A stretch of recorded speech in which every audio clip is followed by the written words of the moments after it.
How long ago was it that when you were first diagnosed with cancer? How long ago? It was May 17, 2005. Well, there's a date you're never going to forget. Yeah. How bad did you feel it was going to be? Did you think, okay, this might be it? Did you deal with that, process that kind of stuff? Yeah, very,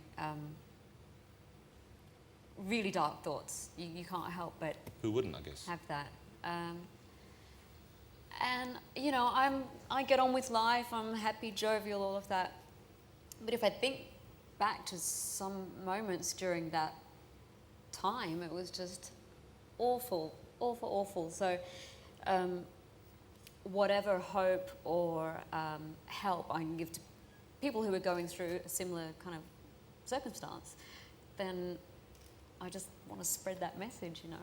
It must have been, I don't know whether, maybe it was both. Maybe it was a help as well as making it harder. Everyone knowing, it being a story, everyone wanting to know how you were and how you were dealing with it. Yeah, it was a kind of double-edged sword, but the goodness that I felt coming in my direction was, you know, I almost felt overwhelmed by it. Yeah, I remember, I'm sure most people do, I remember when I heard, and I remember thinking, this can't, but you know, it just seems so odd, and of course it strikes people no matter who they are. But to see you deal with it that well, and to see you cope with that level of attention on top of what you were going through internally was an inspiration. I thought it was remarkable to see how you cope with that, and that must have been, I'm sure, those around you that helped as well, your family. Yeah, well, and again, my mum was with me the whole time. You know, even when I had like a stint in hospital, my mum was there with me, and I just thought,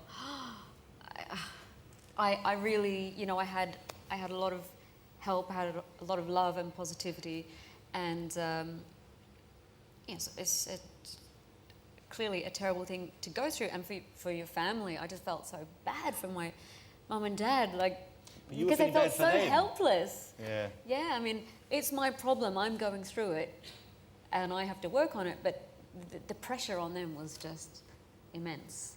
But really, all they wanted to see, of course, and you're right, they couldn't do that, but was to see their little girl, because I guess to them you are, first and foremost, their little kid, who's grown up now, but still the kid, to see her get well again. So when that news came, that must have been just the best thing.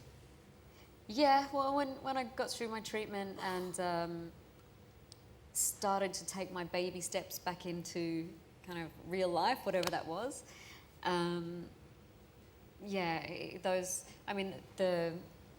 when I did the tour again, the Showgirl Homecoming, now I look at that and I think, oh my God, what was I thinking? How did I do that? Yeah, because I thought, okay, this is, how did you take on something as big as that, as massive as that, when you were still really recovering from, regardless of physically, you know, the emotional impact that must have been was great.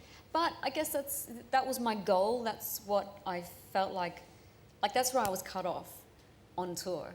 And it's such a part of who I am and how I live and breathe and what I'm passionate about and how I connect with people, that's what I really wanted to do, was get back on stage, and I was damned if anyone was going to stop me. I was going to do it.